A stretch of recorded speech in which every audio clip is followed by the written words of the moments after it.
Kaoru mencari Kenshin dengan penuh kecemasan. Yahiko pun terlihat mencari keberadaan Kenshin di seluruh ruangan rumah dojo itu. Akhirnya keduanya berhasil menemukan Kenshin yang tengah menjemur pakaian di belakang rumah. Dengan penuh rasa penasaran, keduanya menanyakan apakah Kenshin akan kembali bertarung melawan Sanosuke Sagara. Dengan tenang dan penuh senyuman, Kenshin mengangguk bahwa dirinya akan kembali bertarung dengannya. Dalam hati Kenshin, ia berpikir bahwa Sanoh memiliki maksud lain. Dengan penuh keyakinan, Yahiko percaya bahwa Kenshin akan memenangkan pertandingan. Ia menegaskan bahwa dirinya akan berlatih dengan Kenshin jika berhasil mengalahkan Sanoh. Namun seketika, Kaoru melarang Yahiko berlatih dengan Kenshin, karena Yahiko adalah muridnya.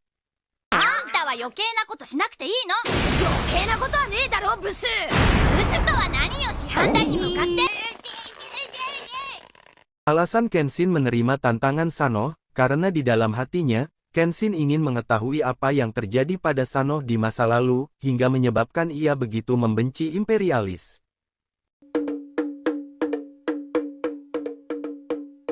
Di rumahnya, Sanoh termenung sendirian.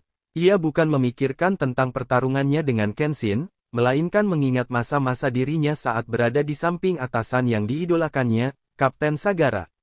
Saat bersamanya, Kapten Sagara dari Sekihautai, menegaskan kepada Sanoh bahwa aturan Tokugawa akan berakhir dan akan muncul era baru.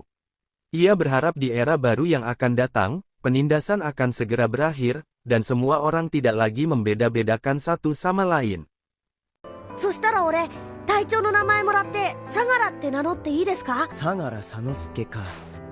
Tiba-tiba, seorang prajurit berkuda menghampiri Kapten Sagara yang tengah bersama dengan Sanoh.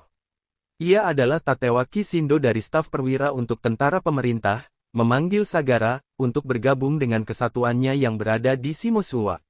Perintah itu disampaikan kepada Kapten Sagara langsung dari pemerintah pusat. Sejak itu, Sanoh tidak pernah lagi bertemu dengan Kapten Sagara, atasan di kesatuan sekaligus idolanya. Tangan Sanoh mengepalkan dadu lalu dengan kecepatan kilat, ia melemparkan dadu itu hingga menembus pintu dan tepat mengenai dahi Hiruma yang tengah berada di balik pintu. Saat masuk, Sanoh memperingatkan agar Hiruma tidak ikut campur saat dirinya bertarung dengan Kenshin. Hiruma mencoba merayu Sanoh agar dirinya diizinkan membantunya memenangkan pertarungan. Namun Sanoh tetap bersikuku agar ia tak mengganggu pertarungannya, selain itu Sanoh yakin bahwa dirinya akan mampu mengalahkan Kenshin.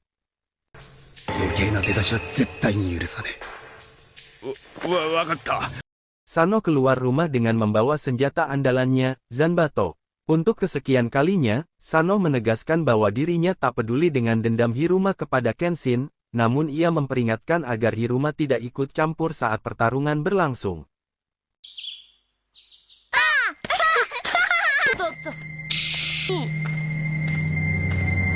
Di dalam dojo, dokter tua mengatakan bahwa Sanoh berasal dari Sekihautai, yaitu tentara bayaran. Ia menjelaskan bahwa awalnya, anggota Sekihautai terdiri dari petani dan pedagang. Dalam perjalanannya, kelompok ini berbohong kepada kelompok petani dengan membagi dua pajak, yang menyebabkan terjadi kebingungan di tengah masyarakat. Lalu pemerintah imperialis menuduh kelompok Sekihautai telah melakukan kejahatan. Oleh karena itu, Sanoh ingin bertarung dengan Kenshin yang mendukung imperialis, sebagai balas dendam terhadap kelompoknya. Setelah mendengarkan penjelasan dari dokter tua, Kaoru merasa Kenshin tengah berada dalam bahaya, dan dirinya bermaksud hendak memperingatkannya.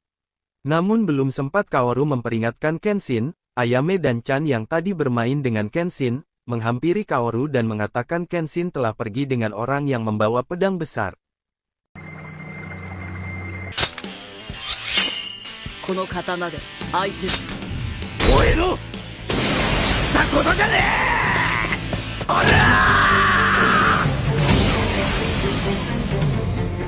Saat Sanoh menyerang Kenshin dengan Zanbatonya, Kenshin menghindar dan berhasil melakukan serangan balik. Pedang Sakabato milik Kenshin berhasil mengenai tubuh Sanoh dengan telak, hingga membuat tubuhnya terlempar ke udara lalu sejenak kemudian kembali jatuh keras ke tanah. Sanoh kembali bangkit. Tubuhnya tetap terlihat bugar meski telah mendapat serangan telak dari Kenshin. Sanoh malah menantang Kenshin, agar dirinya mengeluarkan teknik Hiten Mitsurugi Ryu saat serangan selanjutnya dilakukan. Mendengar tantangan dari Sano, Kenshin hanya diam, tak menjawab tantangan Sano. Namun di balik itu, mata Kenshin menatap tajam ke arah Sano, bersiap melakukan serangan lanjutan. Sano berlari cepat, kembali menyerang Kenshin untuk kedua kalinya.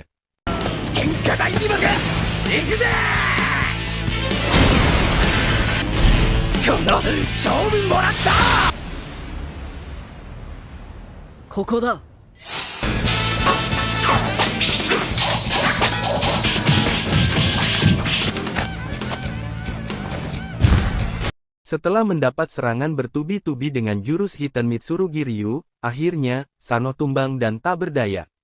Di tengah ketidakberdayaannya, Sano mengakui kekalahannya. Sano kembali teringat masa lalunya saat ia masih mendampingi Kapten Sagara. Shindo, menuduh tentara palsu pimpinan Kapten Sagara telah melakukan kejahatan, dengan membagi dua uang pajak kepada masyarakat. Menurut Shindo, apa yang dilakukan Sagara bersama tentaranya telah membuat kebingungan di tengah masyarakat, sekaligus menghilangkan kepercayaan pemerintah. Shindo juga menuduh tentara palsu Sagara telah menyamar menjadi tentara pemerintah. Dengan tegas Kapten Sagara menjelaskan bahwa dirinya hanya menagih pajak yang rendah ke masyarakat, dan membantah telah membaginya dengan masyarakat. Akhirnya kini ia mengerti, mengapa pemerintah imperialis menuduhnya telah membagi dua pajak dengan masyarakat. Menurutnya, tuduhan itu tiada lain, hanyalah untuk mencari kambing hitam atas ketidaksanggupan pemerintah imperialis menunaikan janjinya.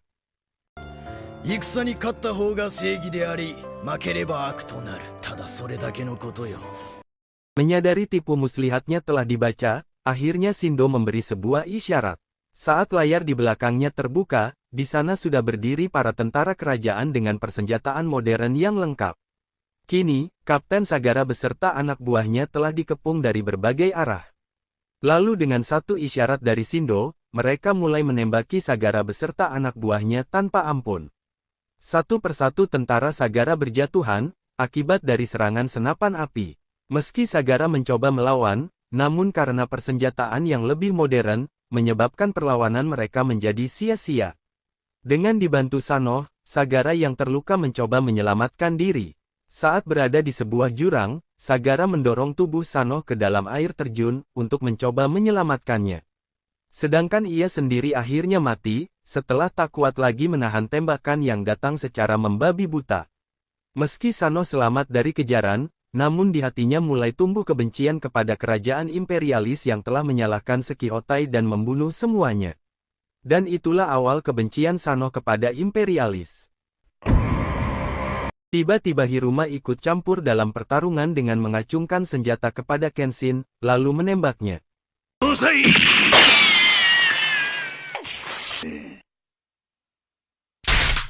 Mengetahui tembakannya meleset, secepat kilat ia meraih Kaoru dan Yahiko untuk dijadikan sandera.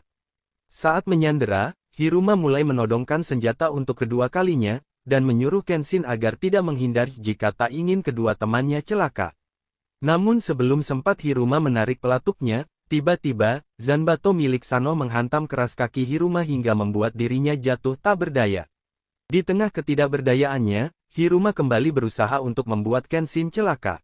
Ia mengeluarkan pistol dari balik tubuhnya dan mengarahkannya kepada Kenshin. Namun usahanya kembali sia-sia, saat Kenshin mendahului serangan dengan jurus Hiten Mitsurugi Doryusen. Hiten Mitsurugi Ryu Doryusen! Setelah selesai dengan Hiruma, Kenshin menawarkan kepada Sano untuk melanjutkan pertarungannya, demi memenuhi keinginannya. Kenshin mengerti kebencian Sano kepada imperialis, karena merasa Sekihotei telah dijadikan alat oleh imperialis untuk mencapai tujuannya. Namun saat Kenshin hendak memberitahu mengenai perubahan pada dirinya, tiba-tiba Sano memotong pembicaraan dan mulai kembali melakukan serangan.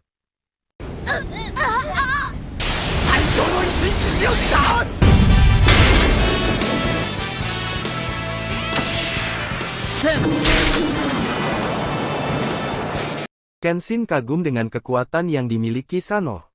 Meski dirinya mendapat serangan teknik Hiten Mitsurugi Ryu Suisan, namun Sano masih mampu tegak berdiri. Kenshin mengaku bahwa Sano adalah orang pertama yang mampu bertahan dari serangan teknik itu.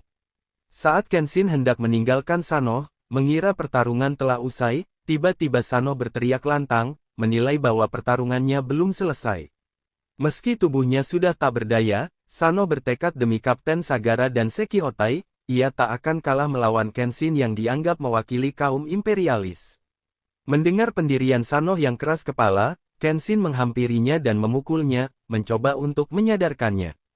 Kaoru menjelaskan bahwa Kenshin tidaklah seperti yang dituduhkan Sano kepadanya.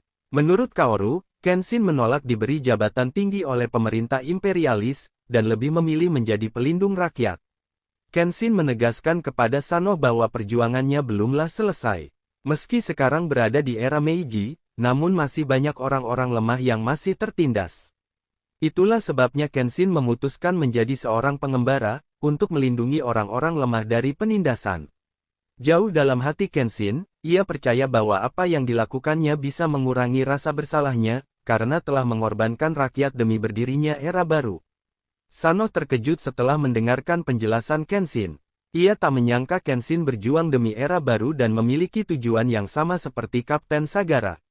Sano menyesal karena merasa putus asa dengan memerangi perjuangan Kenshin. Dan akhirnya, sesaat kemudian tubuh Sano ambruk ke tanah.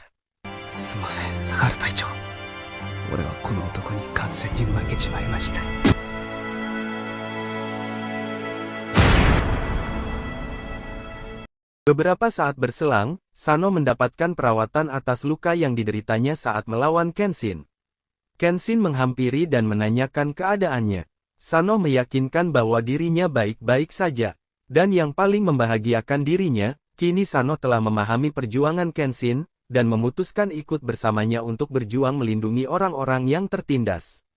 Bagaimanakah kelanjutan kisah serunya? Untuk mengetahuinya, silakan tonton video selanjutnya.